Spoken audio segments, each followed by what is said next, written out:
sometimes I just feel like there are so many AI news out there. So if you don't keep up for 3 months, what is the consequence? But during that time, you are prompting and you know how to prompt even more effectively. Well, you still gain something. Influential and thought-provoking minds in marketing, sales, and business. The Business of Marketing Podcast. Welcome again to the Business of Marketing. I'm A. Lee Judge. Marketers concerned about AI, this episode's for you because today we have the honor of talking with a fellow crusader in the effort of joining sales and marketing into a single focused team. But to do that, she's leading with a new and very important message, which is how the modern marketer can use AI to become more effective and impactful in their marketing efforts. So welcome again, Pam Didner. Hey, Pam. Hey, so happy to see you again, Lee. I'm sorry I lost my voice because I went to Coachella. I was screaming and yelling the whole time. Lucky you. It was like, after the show, like I came back, my ears were ringing actually for at least one day. Now it's so I much thought better. you were joking. I'm so jealous.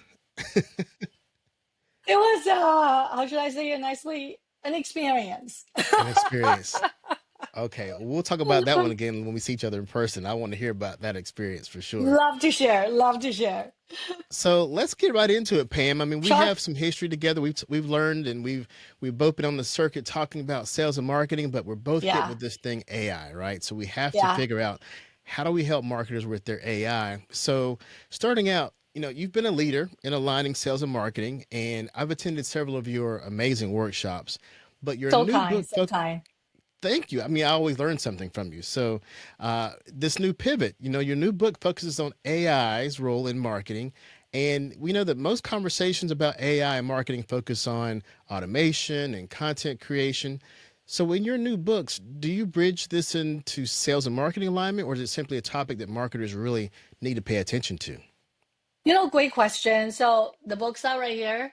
Okay. The Hmm. modern AI marketer in the GPT era. I just want everybody to Yes. know this is like 100 pages. That's it. Wow. And there's two of I them, don't right? think, yeah, two. The other one is actually just prompts.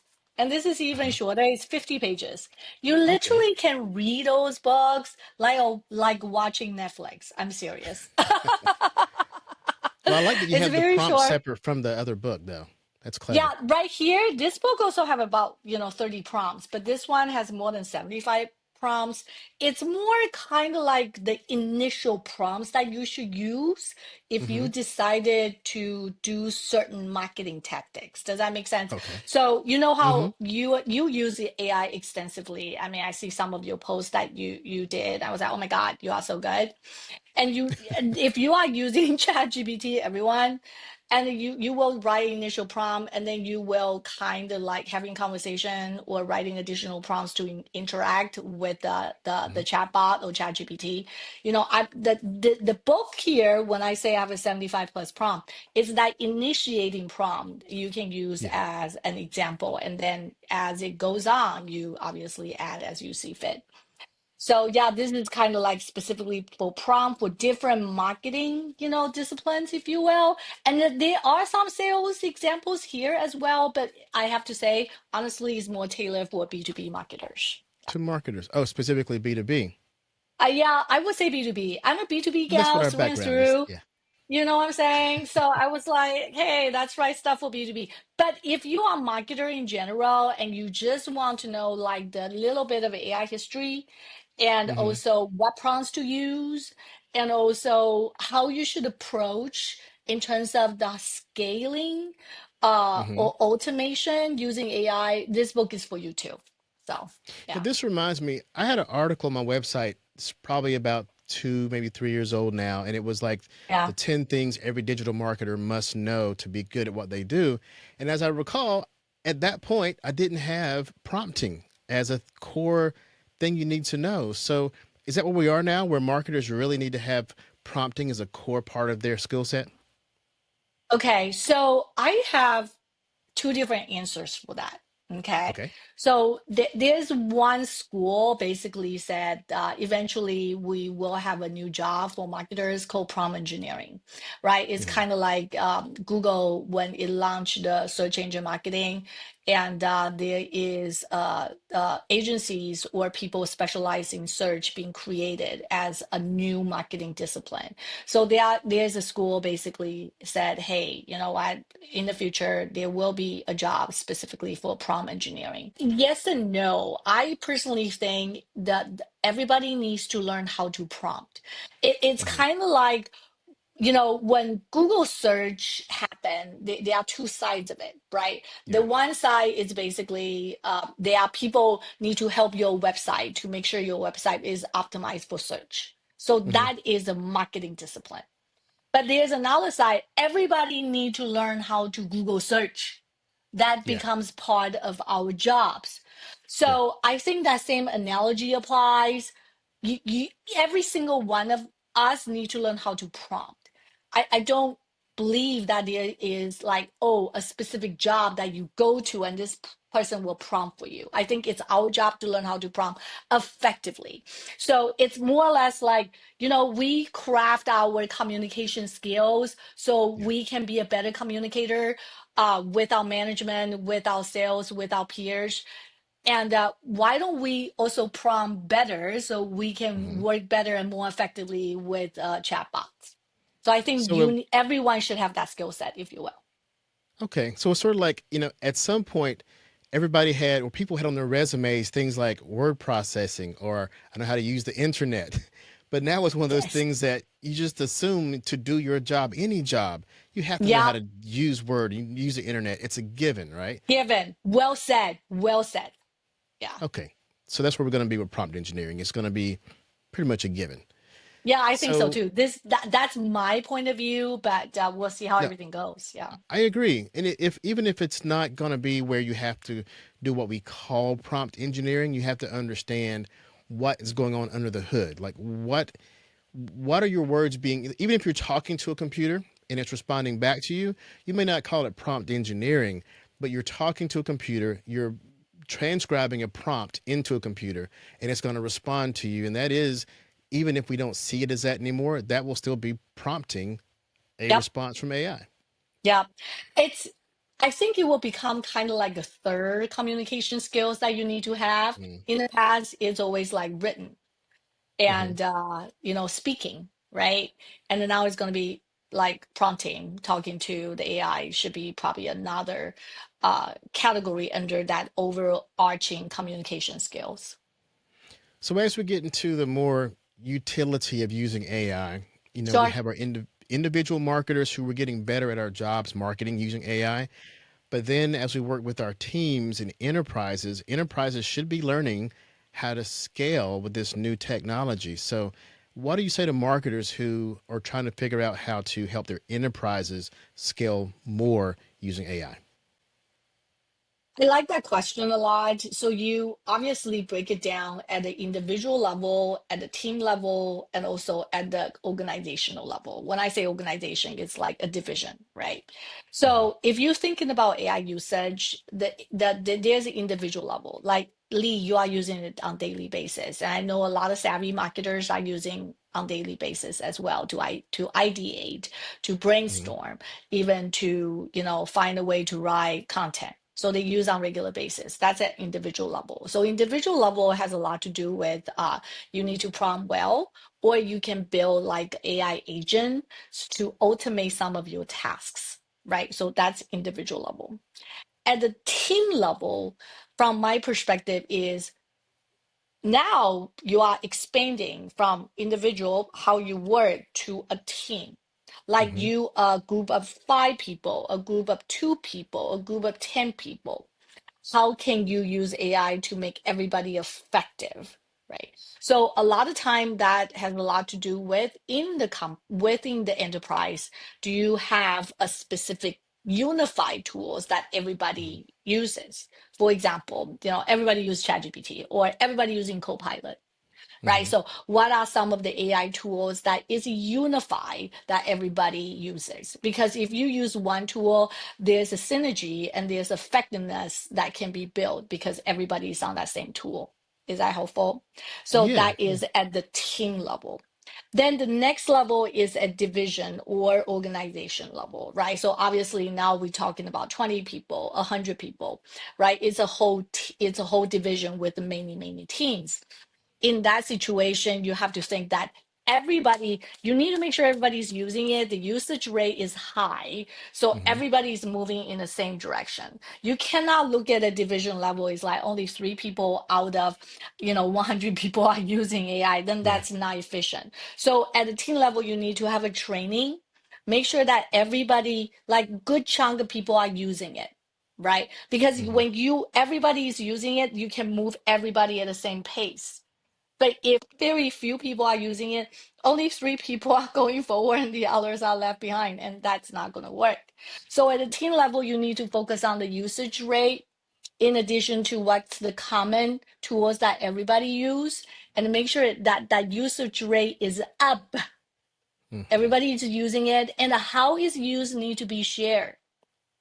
So in terms of like the organizational usage, it needs to be tracked, kind of like a training. You may have a training manager in HR. You maybe have a training manager under your ops team. Like somebody need to track that and then make sure everybody is using it. Once everybody is using it, then you can think about, okay, we need to automate some of the process with AI. And what can we do to automate that? If you're a marketer struggling to create content that's truly unique to your brand, here's the key. Your experts and executives are your most valuable content assets. Conversational content like videos and podcasts featuring your team stand out above all other content. So, instead of creating content that sounds just like your competition, start leveraging the unique voices inside your company. Thought leaders and authentic conversations build credibility and engagement. At Content Monster, we specialize in remote content production, meaning we coach your people to be comfortable on camera, then we capture and produce high quality videos and podcasts featuring your team and customers. No need for expensive production crews, long production plans, or complex setups. Want to see how it works? Visit contentmonster.com today to learn more. So you have to change the behavior first, right? Mm-hmm. Once the behavior is slowly morphed and changed, then let's talk about automation. I like that you mentioned the different departments because, you know, every part of any business, whether it be sales, marketing, HR, communications, whatever, Yeah. executive level, there's space for AI in all those places, whether or not they realize it yet. And I think companies are still kind of just realizing.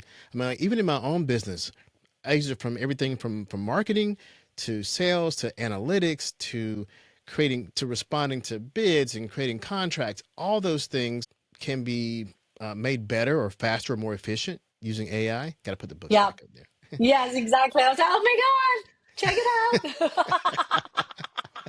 For out. those who are listening to the audio, Pam has the books on the shelf, but definitely go to Amazon so you can get those. Not just see the book, but buy the book while you're there. I appreciate So it. Thank you for the yes, plug. well, you mentioned a couple of things in a way we can start learning and implementing AI within our company. So I'm sure, I know within your book you have some frameworks. So Yeah. can you share with us one or two frameworks from the book that can help us put some of these things into action? So at an individual level, at the minimal, you need to start prompting. If you are doing a lot of prompts, good for you. Keep up, girl. I mean, probably should not say girls. I have a tendency of People, doing that. guys, people, Keep up, everybody. my friends. There Keep you go. up. Anyway, so and keep doing what you do and learn that how far you can use AI. So that's Hmm. one. Then the other thing is, I would say again at the individual level that there are certain tasks you do every single day repetitively, right? So for example, if you are a podcast producer, you recorded a podcast, you need to write a description, you need to write a title about it, right? So you have to do that every single day when you editing the podcast episode. Let's assume that's your task. So you have Hmm. to identify what are some of the repetitive tasks, and can those tasks be automated by using AI agent on, say, ChatGPT. You can actually write a specific prompt, and then you just upload that information every single time upload the script, and then they will summarize it for you, and they will write 3 to 5 titles for you to choose. So Mm-hmm. the thing is, at the individual level, in addition to prompt, thinking about what are some repetitive tasks that you can delegate to Mm-hmm. AI. The other that's from my perspective is automation that you are doing for Mm-hmm. yourself. And the other thing, at the team level, you have to look at workflows. The only way to really, really evaluate how AI can help you at the team, like a group about 5 or 6 or even more people, Mm-hmm. is you have to look at the process, how you guys work together. Like for email marketing, who is doing what? And how is people transition from one person to another? How did you transition that, and then you enter into an email marketing platform, and then you push that out? There is a process. There are steps you follow, documented and undocumented. You know that, right? So Mm-hmm. is it possible you can look that process or documented the process and then sit back and say, okay, that's our process. What are some of the processes can we merge? Mm-hmm. Right. So maybe, instead of having somebody write initial blog, and that draft can be written by AI, God forbid. But anyway, that's just a suggestion. And the Mm-hmm. other one is the title suggestions, and that can be done by AI. Can we automate that process? You uploaded the blog post, and things will be spilled out automatically. So you really have to look at the processes and then determine which part of it you want to automate.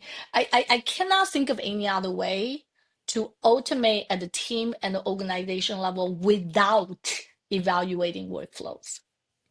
You know, workflows are my favorite part of AI I because, know. Is that like, we can geek out about that? yes, I could geek out about workflows with AI because my Yeah. background, I spent lots of years doing marketing operations. And so I love I marketing love, ops. I love yeah, marketing ops. anytime I can figure out a way to avoid repetition, or even within my team, I might say, look, what are you doing in this particular workflow that you do every time the same way, that doesn't require your creativity? It's just a matter of you, oh, when this video gets made, we're going to transcribe it, and we're going to do these 3 steps.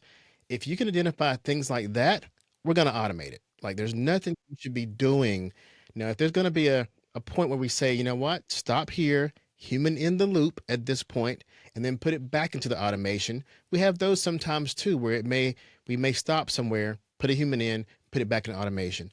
But the key of the process is, if you can identify anything that doesn't require creativity or a human decision, if it's repetitious work, we try to automate it. And the beauty now is, now it's not just if this then that automation, it's if It's this, more than that. create something, change something, Change it. You hit the then chord. that. And Yeah, that's where I AI, 100% agree. I 100% yeah. agree. Marketers and sales leaders, if you want to close more deals and drive real revenue growth, you need cash. And I don't mean money. I'm talking about my new book, Cash, The 4 Keys to Better Sales, Smarter Marketing, and a Supercharged Revenue Machine. It gives you a proven framework to improve the 4 areas that impact revenue the most: communication, alignment, systems, and honesty. You need a stronger sales and marketing engine, and this book will show you how to build it. Get your copy now at aleejudge.com/cash. Now, back to the content.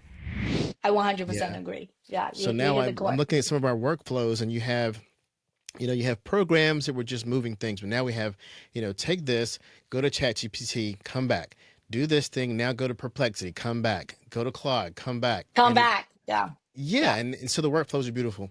So given that, now I review our company's workflows often to see how they can be upgraded or changed out or whatever, but it can get really daunting keeping up with all the new things. And part of what we're selling to our customers is, look, we're going to take off some of your stress.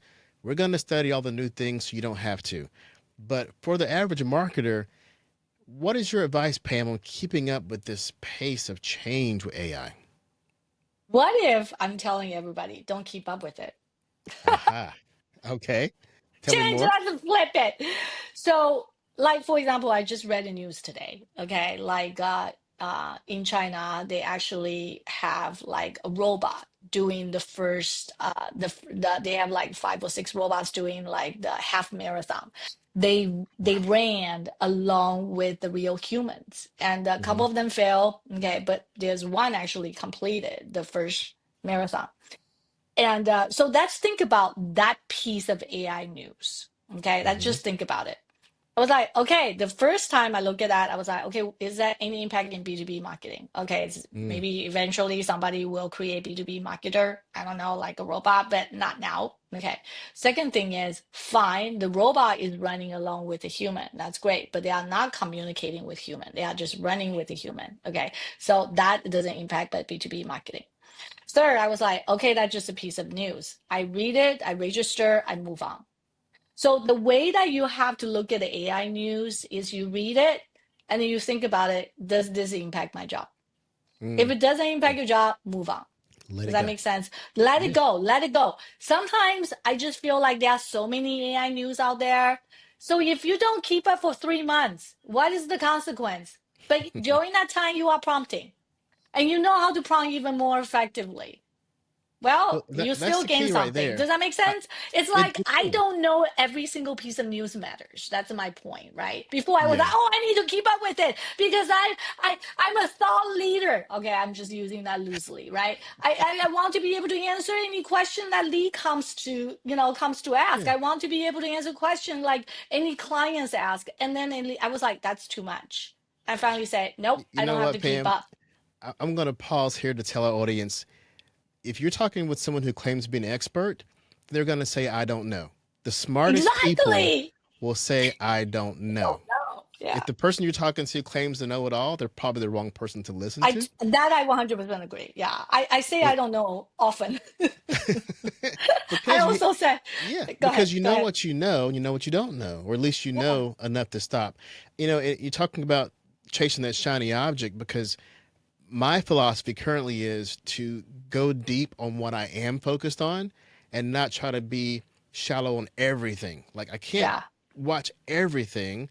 And like for me with ChatGPT, for example, I don't pay as much attention to the other LLMs because I've got a deep library in Yep. OpenAI, Yep. right? Yep. And Yep. I Yep. even go Yep. Yep. beyond ChatGPT and other OpenAI offerings, but I go deep into those. And I would not have been able to go that deep had I spent time going to Claude and Llama and Yeah. all the others, right? So I Yeah. go deep in one video, I go deep in one image creation, I go deep in one large language model, but I don't try to go deep in all of them. All of it. Yeah. Hmm. Yeah. Okay. Yeah, same So, here. mhm, I'm similar to you as mhm, well. But the one thing, because my clients are enterprise clients, mhm. so in addition to no ChatGPT, I also force myself to understand Copilot because a lot of them are enterprise clients. And like one of the manufacturing company that hired me to do a keynote, they basically said, I only want you to talk about Copilot. We are only allowed to use Copilot within our company. So I actually make an effort try to know Copilot as much You as know I what, can. Pam? But at the I, end of I the day, think it's still about prompting. I think you and I, because we're talking to enterprises, will be forced to know Copilot only because they're forced to stay in Copilot. In Yes. my opinion, Copilot's going to end up being the next Clippy for Microsoft. Like it's just not. It's for those who are old enough to know what Clippy is. It was their Be- first so-called AI 30, 40 years ago in Microsoft. They just became annoying. It wasn't very useful. And as of now, I've not seen Copilot be very useful to many people compared to what you can do outside of Microsoft. So I think we're Yeah. teaching it because people were saying, look, we want to get involved in AI, but we're confined to Microsoft products. All we have is Copilot. All we have approved in our enterprise is Copilot. Help us learn that. That's unfortunate, I think. Well, so can I have a slightly different point of view on that, Lee? To Please. some extent, I see your point of view, and I'm actually partially agree with you. However, for this time around, and I think your comparison to Clippy makes perfect sense to me, by the way. However, for this time around, I think there might be a little bit different. The outcome of the story as is kind of unfolds. We don't know, the ending just yet. But I think the outcome will be a slightly different. Let me tell you why. Number one is Clippy doesn't have a huge LLM behind it, right? Mm-hmm. And at Mm-hmm. this time for Copilot, they actually have LLM, the large language model of their own version behind it to make Copilot smarter every day. You know how Microsoft will launch something and it's incredibly clunky. Sorry, Microsoft. I love you Yeah. guys, but Yeah. it's usually clunky to Is what start it with. is. Yeah, but over a period of time, they make it better. They do. Like the Office suite. Like, remember the first time we used Word or any kind of Office suite? We're like, what? I don't understand. Then over a period of time, they make it better, they make it better, they make it better. For this time around, I hear you, but at the same time, they have so much money, they have so much power, they can make Copilot better over a period of time. And I hope so. plus, they are making this integrated to every single Microsoft applications. It's almost a major product features they are highlighting right now. It has to be better. Yeah. Okay. So I think the outcome might be different, might be than Mm-hmm. Clippy. That's all. I hope so. I mean, my Yeah. what my wish is, and well, first of all, there's an expectation and a wish. My expectation is that when it comes to all the LLMs, there's going to be, after all the hype and all the different ones come out, it's going to be a fallout where there's only two or three major ones, just like I agree. operating Kind of systems, kind of right? like the search way back, right? There's a lot of search engine companies and eventually one or two. Eventually, you Yeah. have one or two. You got Bing and you Yeah. got Yeah. Google, and yeah, and you Global. got Yep. Yep. Yep. whatever's in Safari, which is, Yeah. I guess, Google. Um, and then operating systems, you could go in with Linux and whatever else is out there, but you're going to basically have Windows and Mac OS, right? There's only a couple of them. If you want to do a spreadsheet, it's going to be the Google Sheets or Excel, Yep. right? Yep. Yep. So Yep. Yep. what I 100% hope, agree. and I was excited and I don't know what the relationship is today with OpenAI and Microsoft, but I was like, you know what? If their Copilot is as good as ChatGPT is built on OpenAI LLM, that's going to be great. So what I hope in the future is that we'll have the full abilities of OpenAI built into Microsoft, and we'll have full Gemini built into all the To Google Google. products, Yeah. and they'll Mhm. both be just that smart because Google is, Gemini is good, OpenAI is good. It's just that we have all these competitions going out for these small pieces of the pie right now. Yeah, it's basically each company have to claim their space, right? But Yeah. I think the glitch, the detail eventually will sort out, and the division UI that you are sharing just now in terms of what Gemini can do for Google and also what Copilot leveraging, OpenAI's LLM will also get smarter. I think that vision is to come. I do. I Hmm. see that these corporations they are not dumb. They Yeah. have to make it work. Even if it doesn't make it work, user have so much power. If we complain so much, Yeah. somehow they Yeah. will make it work. Yeah, I think when we get all these LLMs tamed, we're going to have somebody will be the Google, somebody will be the Bing, and somebody will be the DuckDuckGo. Like it'll still exist. Yeah, It just won't be a big yeah, user base. yeah. It is for niche, right? It's for niche Yeah, players. Yeah. for a niche. Okay, so Pam, let's wrap up by finishing up on your book. So the book, the two versions, give me the titles of those two versions. Yeah, very quickly, let me grab it so people can see Mm-hmm. it if you're Mm-hmm. actually watching it on video. One is called A Modern AI Marketer in the GPT Era. This basically is 100 page book. It's really talking about a brief AI history and also some of the key prompts examples that you can use, and also one chapter about how you can approach if you decide to scale or automate the AI within your company. Very simple things. I didn't make it complicated. And I get to point, I get to the point, get to the point, get to the point. There's no setup. Great. Easy read. Again, tailored for B2B marketers. And this one is only 50 pages. Use this as a tool book. And it's basically kind of like when you want to say, I want to write, I want to write a blog post that optimize for search and target for specific audience. How do you write like initial prompt? And this is more than 75 prompts that you can look into it. And I give them a specific category, so it's easy read. So whenever you want to write that initial prompt, you can kind of open it and then read about it. That's it. Nothing else. So Okay. these are like two very easy books to read. And by the I love that way, it's, oh, go ahead. feedback is welcome, right? And connect with me on LinkedIn. Let me know what you think about the book. If it sucks, tell me. I'm okay, man. I'm okay. No, Pam, Yeah. the best part about these books is that, AI is so vast, and as people become aware of it, they realize how big it is. And these books are specific to marketers. So if you're a marketer, you don't have to wade through all the other junk about AI. You can learn about how it actually applies to you as a marketer. Yes, that is true. Because I mean, like Lee, both of us, we are in the trenches all the time. Like we are not just like talk. I mean, we talk, but we also do things, right? We are in the trenches working with our clients about our projects. So, and hopefully, whatever I'm sharing is really kind of like actionable and applicable to all of you. Yeah. Perfect. Perfect. Well, Pam, one last time, how can we connect with you? What's the best place to find you, and where you prefer us to go to get the book?